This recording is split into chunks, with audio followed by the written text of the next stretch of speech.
Welcome to the Ladies Talk Show. This is your host, Leah Richeimer. We have the most amazing show today. Let me tell you, by the end of this hour, you will be much less anxious. Yeah, that's the right. I don't know what, and you will have much less anxiety than you do right now. And hopefully it will last for the rest of your life. We have a very special guest here. This is Dr. Rosmarin. He is the renowned anxiety specialist on the planet Earth. He's from Harvard. He's got a whole center of anxiety that's in New York, and he's in Boston, New York. And actually, we'd talk about that. Talk about anxiety. Anyway, welcome to the show. Very happy to have you on. Thanks, Leah. Pleasure to be here. Thank you. So I just have to warn you, we go very deep, very fast in this show. Okay. So I'm going to hit you with some tough stuff right to begin with. Okay. Bring it on. Bring it on. Okay. And also, everybody who's watching, start typing now. This is your one chance on the planet Earth, maybe in the future, maybe whatever, but I'm just saying this is your opportunity right here, right now to type in questions. Sarit, you know Sarit, we love Sarit, and she's going to read them in, and we are going to get them answered right here now. And if you have the question, believe me, there's other listeners who are also have that question. So go ahead, type. Okay, so the first question I'm going to shoot you with is, can you make an anxiety doctor anxiety, whatever. But anyway, hello. So the first question I wanted to ask you is it possible to get insight and information that you're going to give us today and actually change your life with it? Like, don't you have to like spend 10 years and don't you have to like do exercise and what, like, okay, listening to the show, that's very nice. At the end of it, what could power someone so that they could, will that be enough to change people? It's a great question.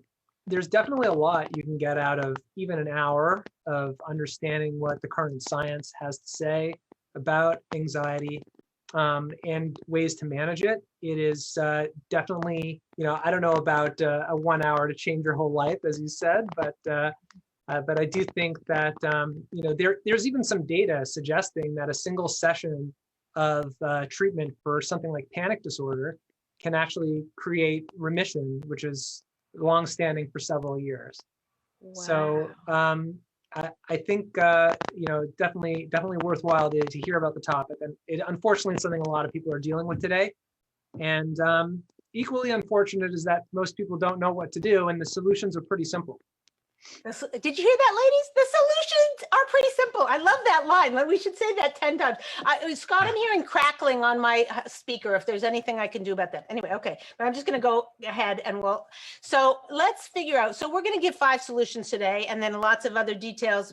But you were saying during COVID, what has been your experience? I mean, is it like, is your phone ringing off the hook with people who are like? It's been busy. It's probably been the busiest professional period of my whole life. Not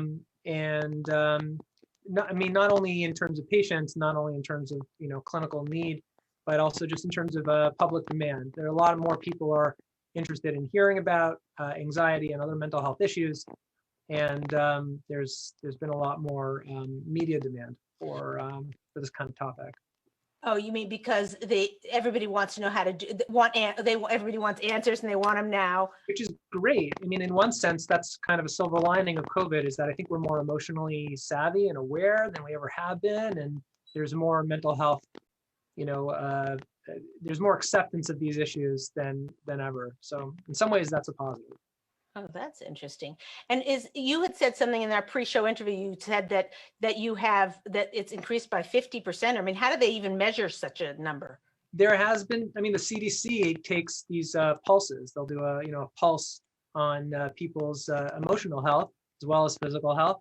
And we saw from, March to June, anxiety clearly spiked to about 50% in terms of the amount. I thought it would be higher actually, but what's that measuring? That's measuring a person self-reporting that, oh, I woke up and at 1 out of 10, I'm like at a 10 of anxiety or something like that. Is correct. Much like pain, in fact, can be measured really on a scale of 1 to 10. Anxiety or stress or depression, or any mental health facet, a person's self-report is actually ultimately the best there is in terms of measuring how a person feels.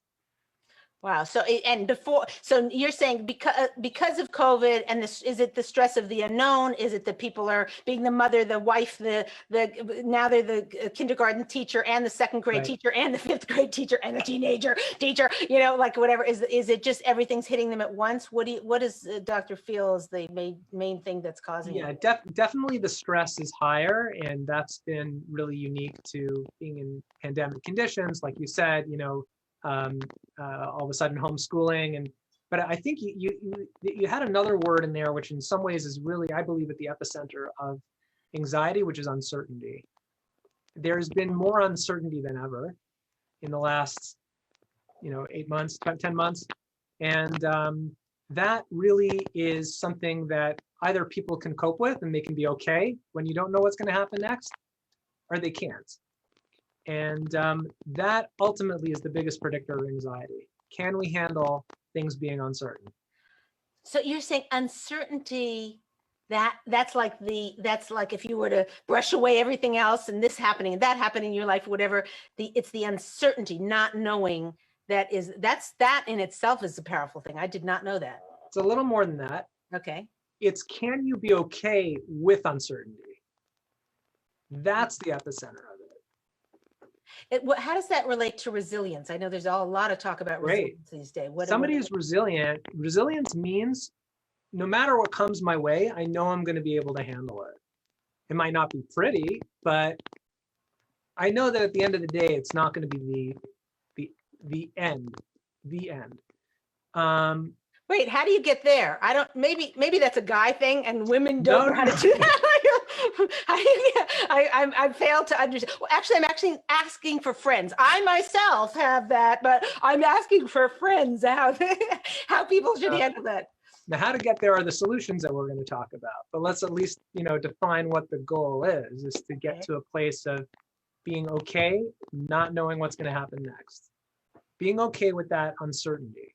Like, I don't know whether my kid's school is going to be open or closed, or whether there's going to be another wave of the pandemic, or whether the vaccine, which I'm very fortunate to have gotten, being here in Massachusetts with healthcare, whether that's going to work, whether there's side effects on the second dose. I have no clue what the economy is going to do this year. Politics, war, you name it. I mean, natural disasters, there's so many things, but can we actually keep that in mind and be okay not knowing what's going to happen next? That's fantastic. Okay, we have questions, and I also have to double check with Scott. Scott, what's happening with our sound? Because I'm still hearing clicking.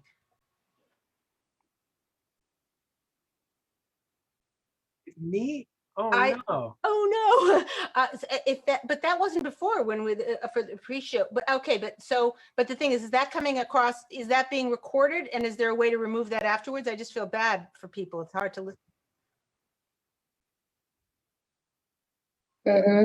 No, you're not picking it up on the feeds. Okay, I just want to make sure that we're not doing this whole great stuff with this conversation, and then afterwards it's kind of used. Okay, as long as you guys are saying it's okay. Sorry for the interruption. I just want to take care of everything. Yeah, no, it sounds good. Okay, fine. So we have a heavy question, Doctor. Right off the bat, somebody asked on Bring it on Instagram: can a marriage work when someone suffers from anxiety? Well, if it can't, then the divorce rate would be a lot higher. You're really there. Yeah. Okay. Anxiety happens. In some ways, that's the first solution that we're going to get into, is that anxiety, you're going to feel anxious at times. It's not necessarily a disorder. Sometimes it's hard to grapple with uncertainty. Sometimes life is difficult to deal with. And there are better ways to handle our anxiety, and then there are worse ways to handle our anxiety. So maybe let's dive right into the 5 ways to handle anxiety. We don't have to. I just thought it'd be a good segue, but it gave me a layup. Being married to somebody who has anxiety, I mean, that's the question is how to handle that situation, and how do they handle that situation? The fact that they have anxiety in the first place, you're in very good company, and so is he. How do they measure anxiety? I mean, is it like there's panic attacks and then there's just a constant underlying nervousness? I mean, how do you measure that, doctor? There are different forms of anxiety, panic attacks being one of them. That underlying nervousness accompanied usually by worry. People who worry a lot about the future. That's called GAD, or generalized anxiety disorder. Some things are more specific, like social anxiety. People are fine in general, but then in social situations, they feel really shy or uncomfortable. What if you have all of them? Yeah, they are comorbid. They actually often do go together, and people have many situations that make them anxious. That's also very common. Interesting. So, so I think that ask her if that answered her question, because Okay. Okay. Yeah, and you're asking, and I'm gonna wait for her to respond. okay, fine, okay, good. Because she hears you. Because what? Because she hears you. Oh, yeah, okay, good. Yeah, so did that answer? Oh, yeah. Hello. Anyway, okay, so now the question is so we're understanding a little bit about resilience. I mean, uncertainty. I'm just starting to get a picture in my mind of what the issue looks like, and what solves it, having tools or having understanding that, oh, the reason I'm so I woke up and I'm so anxious or whatever. And the reason is because, oh, it's uncertainty. Like just knowing that seems like that would help you think, oh, it's just uncertainty. Okay, I can deal with this. It's just uncertainty. The house isn't going to fall down, or maybe it is if you're in earthquake territory, whatever. But I mean, that you can pin it on that. Oh, this is uncertainty. That's very helpful, right? Is that one of the tools? I think it could be. I mean, tool number one I had was to know that you're going to feel anxious times, and people often judge themselves and they feel badly about the fact that they're anxious, which just makes it worse. So the first thing is, why does it make it worse? I'm not. Because if we judge ourselves, then we're sort of becoming intolerant of the uncertainty that our anxiety creates. So it's yet another thing, like, oh no, am I going to be anxious forever? Am I going to have to deal with this? Is this going to get out of hand? Is my husband going to, not have high levels of anxiety and not be able to function? All of that that makes your anxiety a lot worse. So the first thing is just to accept that at some points you're going to feel revved up, and that doesn't mean that something is in of itself wrong. Why do you think people, someone said to me that stress is, everyone thinks, so stress is bad, well, without stress, you just lie in bed all day. So a little bit of stress is actually productive. Is that the same thing with anxiety, that it?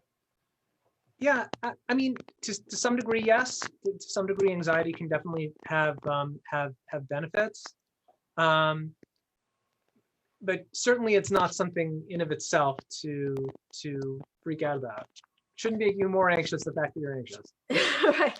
So the tool number one is accept that you're going to feel anxious. Don't judge yourself. That it's part of life. I'm just going on our pre-show interview when we talked about it. You said it doesn't mean that you're sick or there's something terribly wrong with you. It's like you're anxious. This year, we're a lot more anxious because a lot more crazy things are happening. That's normal, or is that fine? To be expected, very much to be expected. I would go as far as to say statistically normal. Is it healthy? Okay, it depends, but either way, it's not something this is fairly ubiquitous. Let me ask you, Leah, have you ever had a headache? Yes. Have you ever been anxious? Yes. Okay, so that's the nature of what we're talking about here. It's not in of itself a need, a reason to rush and have to make impulsive decisions about how to handle one's. Well, it also, we beat ourselves up about it, of I know if I'm in anxious mood, I know it reflects my husband or whatever, and then it's kind of like I feel bad that I'm taking out do you have any secret for how to be more self-contained with your anxiety? I mean, this is a woman thing, I think. How to be more self-contained. Yeah. We'll get to that, actually. I'm not even sure that's a good thing, by the way. It depends in which context. So we'll get to that in number three. Okay, let's go to number two, but we have another question here. Hold on a second. Yeah, so actually we have two questions, but I wanted to ask, Doctor, do you find that anxiety is something that somebody is born with? Because I know people in my life that are anxious, but it's not something that I struggle with at all. And I feel like, is it something that I was not born with, so I don't have that struggle? But there are people in my life that are family members that are in the same genetic pool that are very anxious, like the opposite extreme of me. So sure. I'm wondering if it's something that somebody has from birth. Sarit was born chilled. Will you just Great say question. born chilled? They came out, this baby is chilled. Leah, you were there. You were there. That's it. Exactly. That's it. I could fly on the wall. Okay, good. It's a great question. The genetic bases for anxiety are actually pretty poor. So I love going to genetics talks about anxiety because I always learn how little of it is mediated by genetic factors through the academic talks that I go to. So getting to your question, there are certainly temperamental differences. Some of that has to do with your upbringing and what you learn from whether it was parents or siblings or other experiences that people have. That's sort of the bulk of it. There might be some things that you carry with you when you come into this world just in terms of temperament, but the bulk of anxiety seems to be a function mostly of your environment and the decisions and choices that you make in life over time. Interesting. Wow, environment. Wow, that's very interesting. That's really So there's actually someone on Facebook, Stacy, who is asking, she says, sometimes she's unsure what is causing anxiety and nothing really emotionally triggers her. Breathing only helps a little. What can she do to calm down? Breathing. So I'm going to focus on that. She's probably breathing to calm herself down in order to try to chill out. Okay, probably. Right? Yeah. You can ask her. Well, I just did, I guess. Yeah. So That's type it probably in. what she's doing. That would actually lead to our next point, which is to face your fear. Most people think when you have anxiety that the best thing to do is to run away from it, to try to calm down, to try to chill out, try to relax, try to breathe through it, just, sort of that kind of thing. And no, the science tells us that we don't want to avoid, we don't want to pull back from our anxiety, better to face it and to run into it. In treatment, we help our patients to face their anxiety intentionally. We actually have them bring on their anxiety through what we call exposure therapy, where we encourage them to run out and to find ways that are going to make them anxious and to do that in order to overcome it. Wait a second. Let me get this straight. So let's take an example. I would love you, Doctor, if you can put some case studies in of women, because I think that's very educational. So maybe Perfect. pick somebody who has who you walk through this, what they had, don't give any identifying information. So whatever, make it up as a man, make it a woman, whatever. And just walk us through how you do that, because that's fascinating. I'll give you fascinating. several examples. Let's say somebody is anxious about social situations, what we talked about before. They're shy. They're like, I don't know. Are people going to judge me if I wear this, if I wear that? I don't know if I'll go. You know what? Forget it. I'm not going to go to that party. I'm not going to go to that event. I'll show up late. I'll leave early. I'll sit in the corner. I'll only speak to people who I know. I'm not going to speak to people who I don't know. So whatever makes them anxious, we encourage them to do. So for example, okay, great. You have 10 minutes, get ready, get out the door, go to the party, show up early, speak to the person who's uncomfortable for you to talk to, have a long, boring conversation with them and just see what happens. Speaking to your boss at work, giving a public talk, that freaks people out, freaks them out. And it's great. It's a great opportunity for you to say, I'm not gonna let my anxiety run my life. I feel anxious, not comfortable, but this is not going to dictate how I exist. So is this like implosion? It's like, Well, we call it exposure therapy, where you're exposing yourself to your fears. And what does that do to your brain? It rewires your brain to be able to deal with it better? Great question on the neurological level, what it does. Rewiring is an interesting brain. The current data suggests that if you have an anxious association with something, that will actually remain. But what happens is that a new pathway can form and you can learn to use that instead. So it's more like you're creating a new neural pathway that now going to a party is not only this, fear. It's okay, maybe it'll be okay, maybe it won't. If it doesn't work out okay, who really cares? If I make a faux pas, if I wear something that's not fashionable. It sounds like what you're being able to have a handle on your uncertainty. Like you've actually worked another mechanism around to be able to handle the uncertainty of that situation. It's exactly what happens. Interesting. And so what did you call it again? Explosion therapy? What did you call it? Exposure. Exposure, not explosion. Okay, I get Not that. implosion, No, it's not implosion. And by the way, it's funny you say that because most people think that they're gonna explode, implode, I'm thinking and like they go to a don't. party. They don't. They've come out stronger. They're like, wow. You know, with people who have panic attacks, so we have ways to induce panic in the office. Wow. We help them to have like panic attacks in the You office. put them over the window and like Not quite, you know, but you know, we They have hang their them. feet we out have of the little window. straws. That's hilarious. What'd you We don't say? have to do that. Okay. But we have straws, like little coffee straws. We have them breathe through them. It's very uncomfortable. I've done it for 4 minutes. I didn't die. But you know, those kinds of things. We have them sit in a room with the heater on, like you get really hot and flush, and like wearing a parka, and, you know, having the heat on full blast, spinning around in a chair, getting dizzy, running up and down the stairs, getting their heart rates up. Wow. And you're saying, and just being in a controlled environment, so to speak, being able to handle it and be like, oh, I thought I was going to die. I'm really not dead. Bingo. That's exactly what happens. Wow. They learn that the fear is not, there's nothing really to be afraid of. Right. So somebody actually on Facebook, 2 comments. One said, fascinating that anxiety isn't genetic, that it's the environment around you. Yeah. And another person was saying, when you're talking about running into your challenges that are making you anxious, are you saying to do that in the moment or to only do that in therapy? Excellent question. You guys It is are a great awesome. question. Yeah. Both are, thanks for the point, and a really good question. The goal of the therapy is to be able to do it in the moment.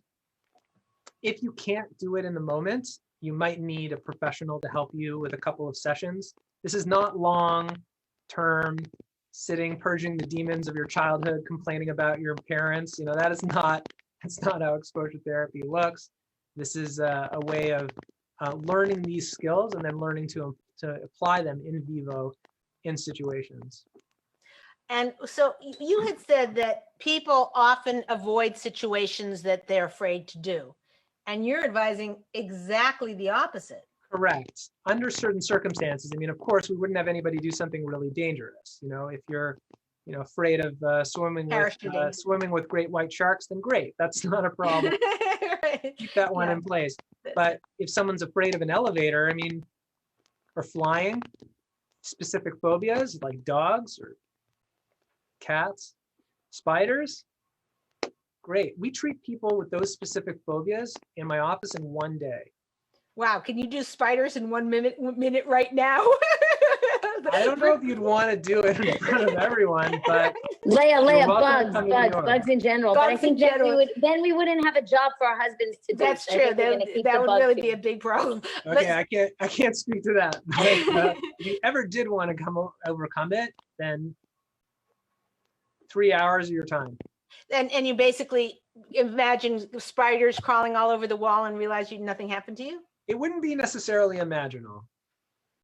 There might be pictures involved. The internet has made exposure therapy really great because you can get videos and pictures of almost everything, which is awesome for animal phobias. We also have a spider guy in New York who will come into our office with some tarantulas. That's so awesome. It's funny. I'm not afraid of tarantulas because they're big and, you know, everyone's going to judge me, whatever. But little ones that are like catch you by very surprise. Specific. That's not the first time I've heard that one. So we wouldn't call him for that, but there are other ways to So face interesting. I don't know if I have a phobia or whatever. And actually, I think it's kind of funny. And actually, if nobody's around and there's a spider, I will kill it. You know, whatever. So, so there you go. But I do. Okay, so fine. So face your fears. Get. The other thing you had mentioned is that anxiety left untreated. This is a really valuable thing. If anxiety left untreated will take care of itself. Like it'll just stop after a bit. Is that? I don't know if I mentioned that. Usually. Or end on its own, you said keep going until the anxiety ebbs on its own. Oh, that's true. If you face it, then it'll eventually come back. Then it'll eventually pare down. If you don't, if somebody isn't comfortable, doesn't learn to feel comfortable feeling anxious, and doesn't face their fears, they can have anxiety for life. You can have an anxiety. Many people have anxiety disorders for life simply because they don't get that treatment. They don't accept the fact that they're anxious. They're not comfortable feeling Maybe anxious. not even aware of it. They just, something's bothered them and they don't know what, like that lady was saying. That too. She's anxious, she doesn't know And why. they don't want to face their fear. They're not going to be, they're not willing. They're not willing to face their fears. Then it will occur for life. But the minute you face it, you've shortened the lifespan of your anxiety by eons. That's awesome. I'm so excited. Like, Is there a point though where therapy doesn't work and you would have to do intervention with medications? It's a good question. In the case of anxiety, most of the psychiatric guidelines out there will say that exposure therapy is going to be your first line treatment, which means understanding that anxiety is not dangerous in of itself, accepting it and facing it is going to be the first approach to go. Now, some people cannot do that. They either have too much stress on their plate, they don't have money or time to access therapy, they're in a region of the country where you don't find people who can do exposure therapy. They just don't have the emotional wherewithal to dedicate themselves to this difficult process, and it is a difficult process, a very difficult process. My patients are incredible. They're amazing because they're heroes for what they do, and it's very challenging for anybody to go through this. For whatever reason, if somebody can't access therapy, medication definitely has a place. For sure, it has a place. But okay, because actually somebody on Facebook, by the way, that's funny. Somebody on Facebook said, "Oh my gosh, I need spider therapy. My skin was crawling just hearing them bringing out a tarantula. Like, no, thank you." And she actually says, "I feel like I need to pay you, doctor, for everything you're saying." She's loving the free therapy session. So that's good. But no, but what I was actually going with that is because it just happens to be a family member that I know of, where the anxiety is gone. It's not about elevators or spiders or something concrete. Okay. It's that anxiety about the unknown, like a child leaving the house can get into a car accident, or if a child doesn't come home on time, or if doesn't call, who knows what's happening, or I'm not feeling so good right now, I must be having some fatal disease that's going to kill me. Meaning it's that. So exposure therapy of what sort, like what would help that? Firstly, I got to say, for someone who's chilled out, you understand anxiety pretty well. Yeah, that's why I think I'm so chilled out, because I was asking, that's why I asked if it was a birth thing, because I've seen the extreme of anxiety, and it was always my thing, even as a little girl, like I always wanted to go the opposite way. There you go. So I think I've fought that in general, but I wonder if some of mine was just an ingrained personality. That's what I was asking. But by the way, that's I exactly know what anxiety looks like, and it's really debilitating for someone who has it for years. Sorry. By the way, that's exactly what I was saying before. You made choices in your life, and that's why you're calm. It could be naturally you would have actually inherited some anxiety, but you're like, no, this doesn't work. I'm going to let it go. So you're a case example. So you're saying we all can do, everyone who's watching, you can do that. Well, it's easier when you're made I don't know what age you were when you made your choice, but it's easier when you're younger. You know, it's harder once it's habits, but yeah.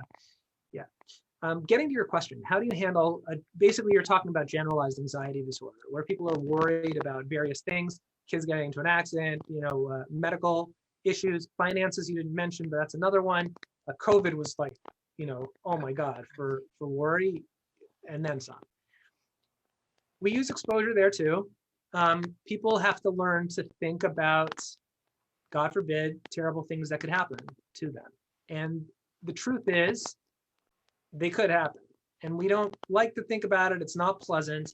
But the goal of treatment, if somebody is really plagued by these worries, is to get to a point where they can think about those concerns, maybe even to write them out, and for 4 to 5 minutes a day, intensely to worry about them, not just a little bit, but like really to go into it and understand and get to a place of acceptance, and then to let it go. Wow. Wow, that's huge. Leah. So you're saying that you just, like anyone who has that, who has something, they find they have generalized anxiety or even specific anxiety, they themselves can go into a quiet corner and, you know, have their sort of me time with a cup of coffee or whatever and you can, or whiskey, whatever. Not whiskey. Whiskey. No, because whiskey will reduce it. We want you to experience anxiety. Okay, so they go into the corner and you experience whatever it is, spiders, whether it's, you know, fear of your Right. loved one going out and something bad, and you think of, okay, the accident, and you think about them getting crashed, and you think about all this, whatever, and then you say, okay, and then how do you finish it? It seems like It put you in a bad place. It can be hard, but actually when you run into it with worry, usually the person's very happy to like end it and not think about it at the end of the 5 minutes, as opposed to what they do regularly, which is to worry about it at very low levels, like what if there's an accident? What if there's an accident? What if there's an accident? What if there's an accident? As opposed to like, no, like really what would happen? And to really go there. And how do you come out of that state? It seems like you're putting yourself into a really bad state. It will Ruin the rest of on your its own. day or the rest of your week. I'm not following. Typically not. It will, that anxiety, once you really face it, will typically ebb within 60 to 90 minutes at the max. And that period shortens the more you do it. And then at the end of a week, a month, what are you thinking like about It it? depends on the severity, it depends on the complexity, it depends on how many domains of worry they have. But certainly we want to see progression in an exposure therapy course of it in weeks, not months. Interesting. Certainly months, not years. I mean, that, you know. Yeah, that's so fantastic. So you're saying the way out of that anxious feeling that we have is, I'm going to call it explosion therapy, exposure therapy, right? Got it right? Mhm. Okay. Exposure therapy is to have the exposure therapy. If you can do it yourself, good on you. That's great. If you can't, get some help. Get some help. Okay, let's go on to number 3. This is You fantastic. got it. Okay, I'm really Got it. excited. I feel like, wow, I've got to think of what's bothering me and whatever. Okay, the number 3 is be kind to yourself. So Be explain. kind to yourself. Yeah, exposure therapy, even without exposure therapy, anxiety is taxing. We have to have time to recover from facing our fears, especially if you're facing your fears. It's important to give ourselves time to recover, and not judging ourselves, not being critical. Like, what am I worried about? Like, I can't believe I'm worried. Why is this still bothering me? That is not a helpful attitude. This happens a lot with OCD, obsessive compulsive disorder. The nature of OCD is that people have obsessions that make no sense, and they know that they make no sense. One of my patients now on my caseload, she is afraid that someone might have poisoned her food. She's not paranoid. She knows no one poisoned her food, but like she's about to drink something and she's like, maybe someone did. And she's judging herself like, oh my God, why am I having this thought? Why is it making me anxious? So of course I've told her, you're going to have the thoughts, you're going to be anxious, bottoms up, but be kind to yourself. Understand that anxiety can take time to go down. People have to take care of themselves in terms of diet, exercise, sleep is critical, especially for someone with anxiety. But just having that self-care, that self-compassion is extremely important across the board. So, okay, we have a question on it, but first I want to just ask Doctor that, everyone's into like self-care and getting your nails done. Well, no one can get their nails done. There's no massages, there's no spa, there's no whatever. So, I mean, and also self-care, it's like, yeah, I would love to get into a nice sleep routine, but do you know what my life is like now that all my kids are home and I'm not talking about me. I'm saying, this is what everybody's dealing with. Like, I lost my job. My husband is laid off, whatever. It's like to go into self-care mode right now seems like the fact that it's not possible. So it seems like me not doing it is going to ratchet up my anxiety even more. For sure. Listen, you can only do what you can do. So there are periods of time where people have to go to war, and you're not going to get 7 hours of sleep or 8 hours of sleep in a war situation. And some people really are fighting fighting a war today, if they are single-handedly, managing their families and finances, and there's sickness or whatever, and they're, COVID-related or otherwise that they have to deal with, and medical concerns. I mean, some people really have it rough today. Unbelievable. All the more reason then, in those cases, to be at least a little bit kind. Don't judge yourself for it, and whether it's going for one walk around the block every day to recharge, getting a 10-minute reset, or whether it's making sure that you get 7 or 8 hours of sleep a night. I mean, just pick a few things that you're like, okay, this is, there's a story, maybe I'm going to mess it up, but something like a very, very poor family, and she's got a bunch of kids, and she's got a husband and whatever, and she finds an egg.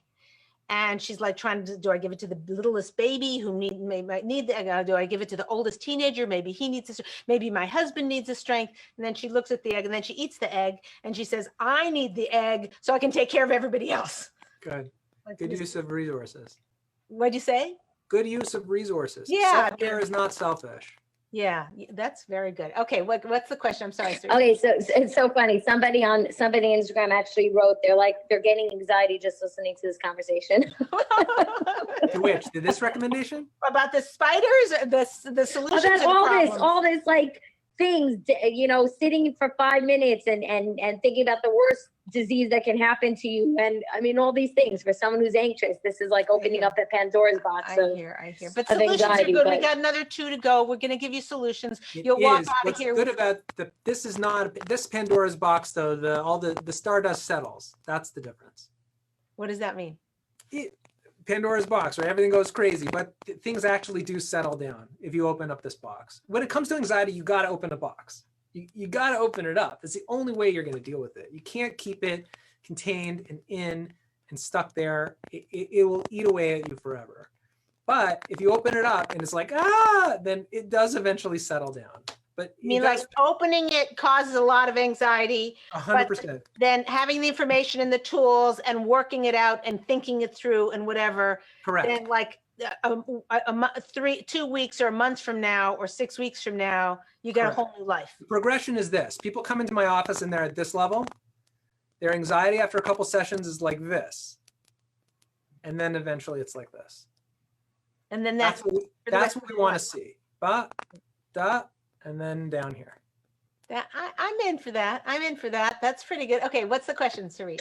So actually it was part of this, what we were talking about before, but I'm curious as to the role that I guess spirituality or having God in your life would play into this, because I find in my life when I know I worked on like not having anxiety since I was a child, but I think my biggest growth was when I started taking these classes on emunah, belief and faith, and just realizing we don't have control.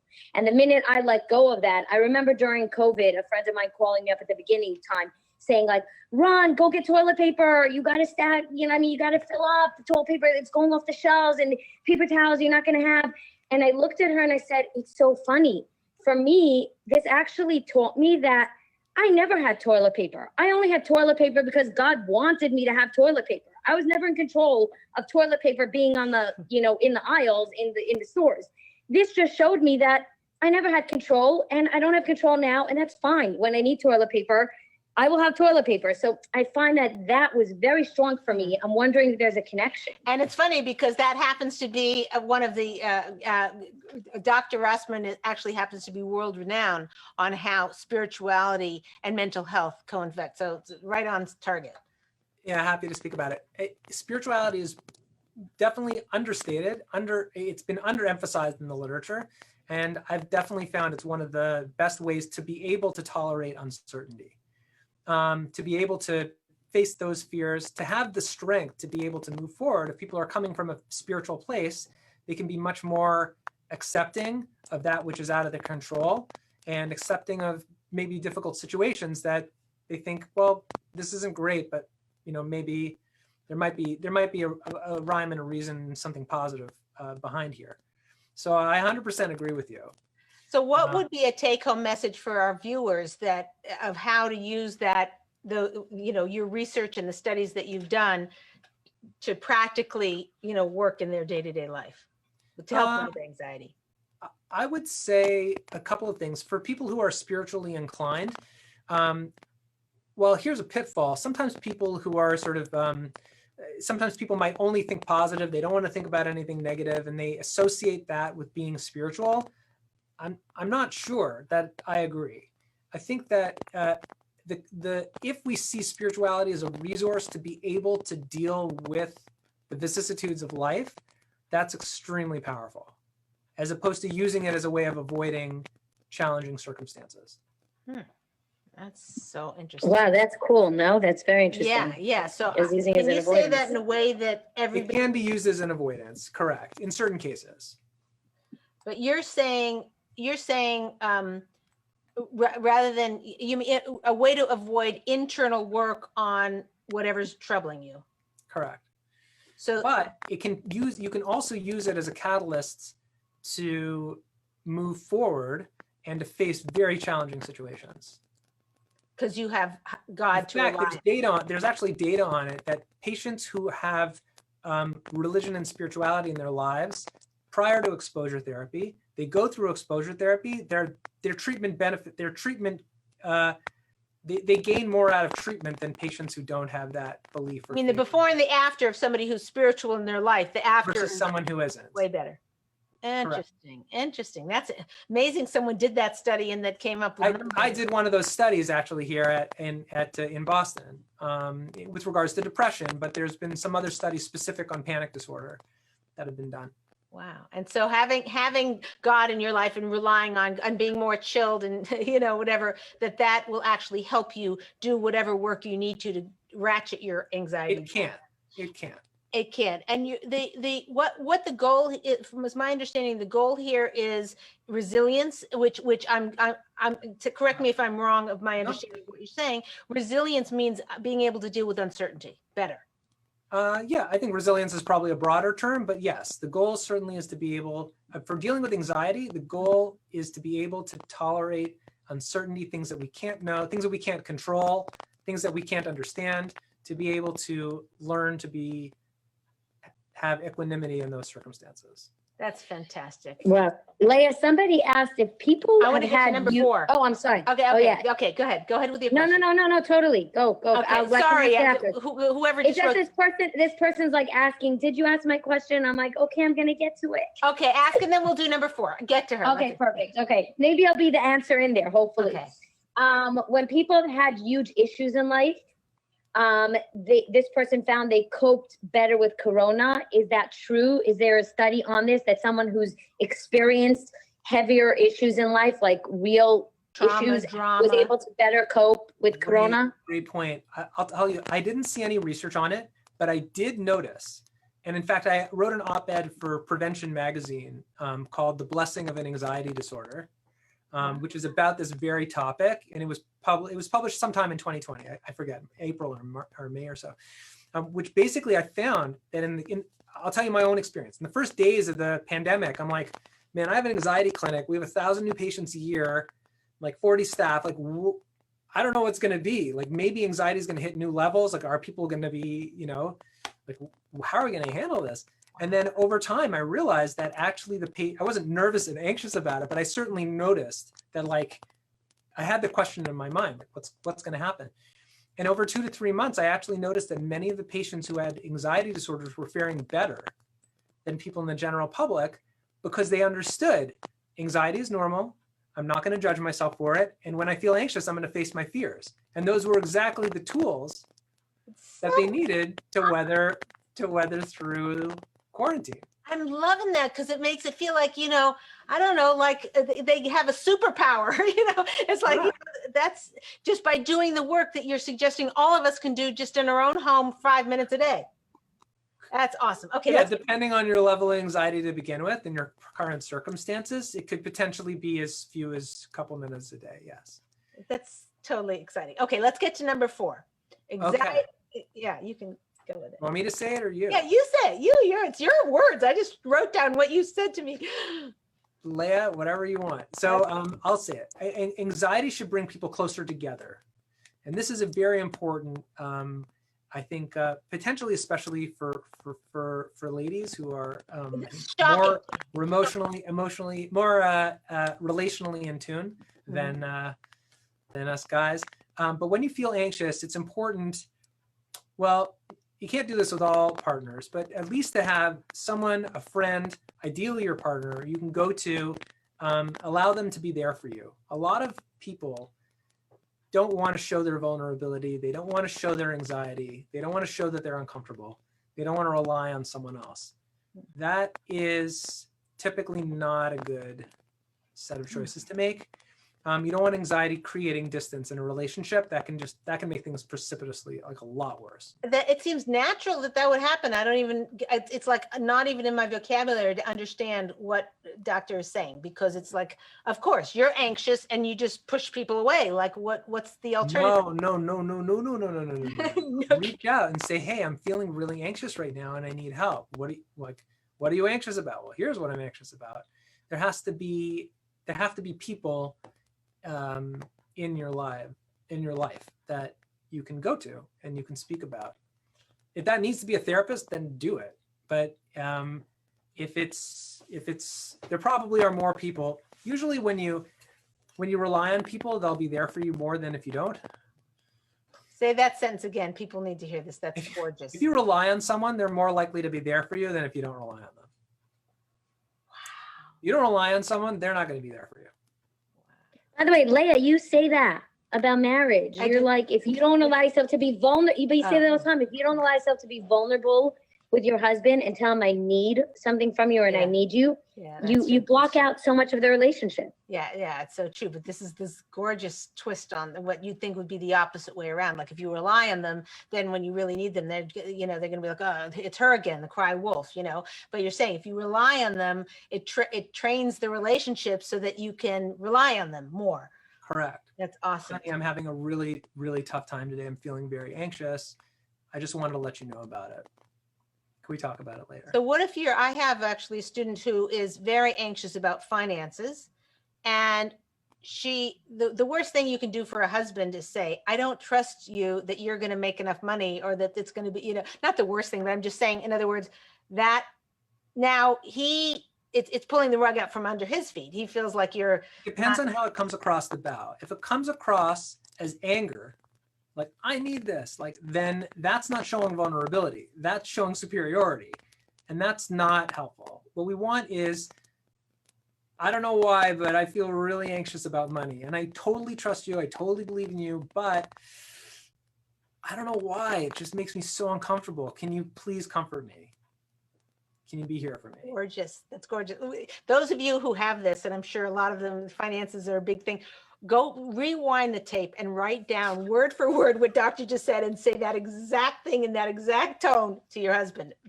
Game changer, complete game changer.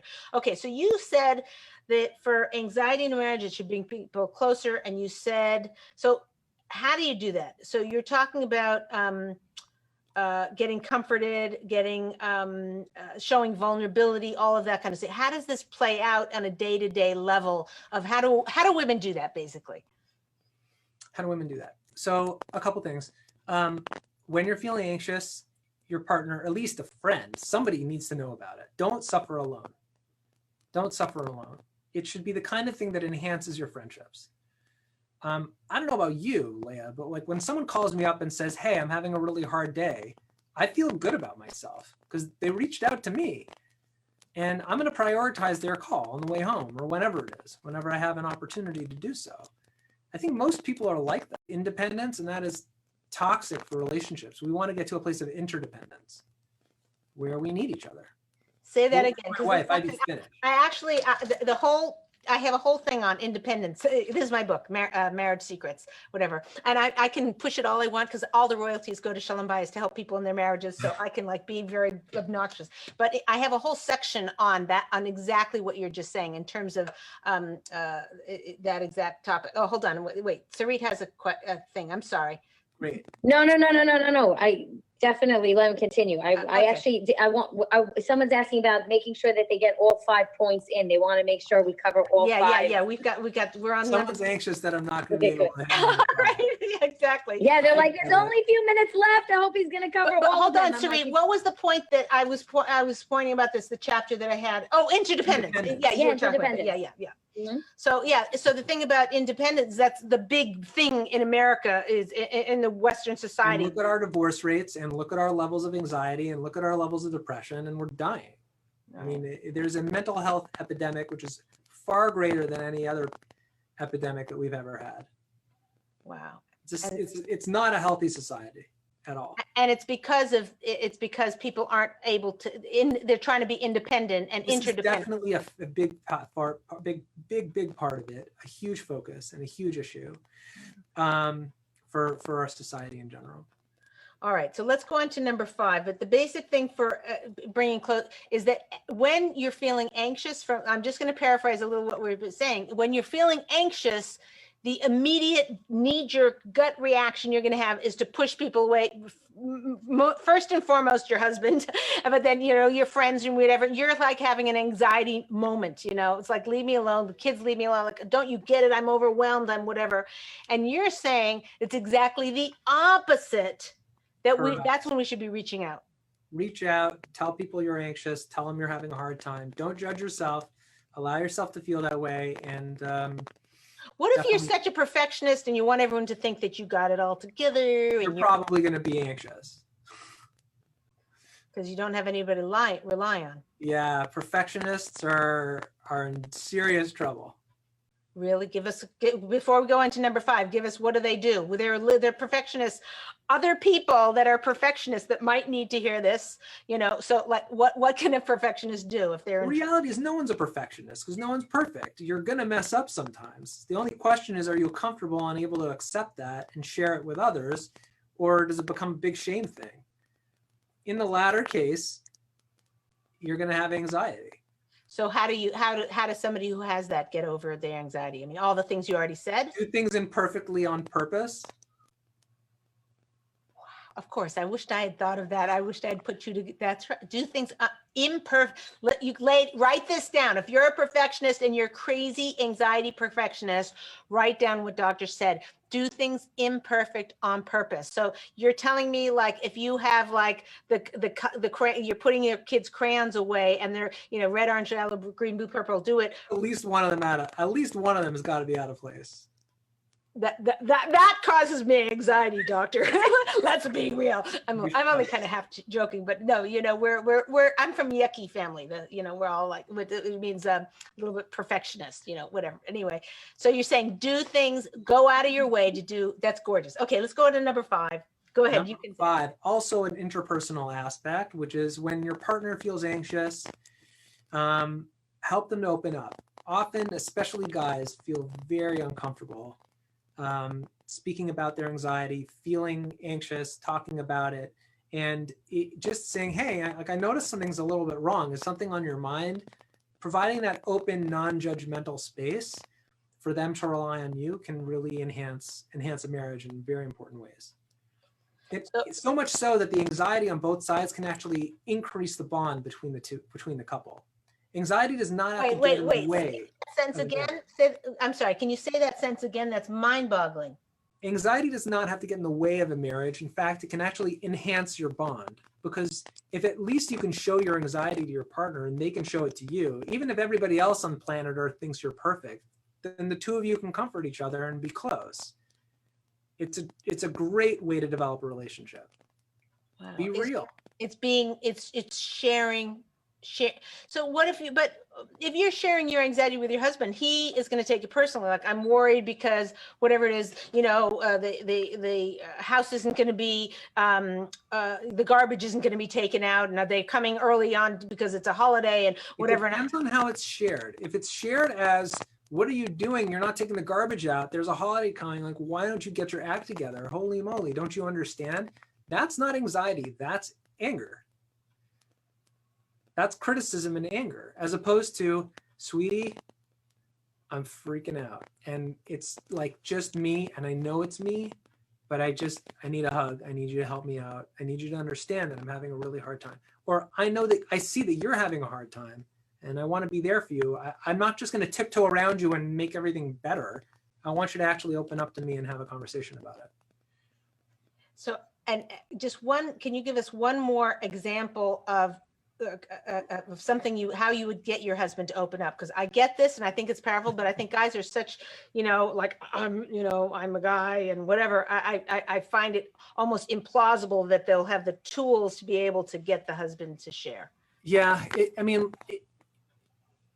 sometimes if you provide a non-judgmental context where people can speak about their feelings, where it's very clear, and they might test it, like they might say something and see how you react. There's often these dynamics that happen, but the bottom line is to provide a very non-judgmental context where somebody else can speak to you about whatever's on their mind. You're not going to judge them. You're not going to get upset about it. You're not going to overreact. And to show that you'll be supportive. Can you give an example? I'm not clear. And Sarit, you got to do your question really quick after this, okay? I'll give you an example where it did not go well. A patient comes to mind who the husband had very severe OCD. It was affecting his relationship with his kids. He couldn't even feed his kids because he was so concerned about germs being on his hands and stuff like that. Pre-corona, years ago. And his wife just didn't get it. And she would berate him and criticize him and drag him into therapy, and he, as far as I know, he never got better. It did not work, as opposed to her being able to say to him, hey, I see that you're having a particularly anxious day today. Like, can we talk about that? Is everything okay? How can I help? Or do you want me to feed the kid? Yeah, well, maybe. There's to some degree he had to feed the kids to overcome it, but it couldn't come from her. I see. So I'm not sure I follow that. So you're saying that's an example of where it didn't work. She was doing everything non-supportive and making him wrong and wagging her finger. Okay. Correct. But the opposite of that. I'll give you another example where it does work well. Okay, fine.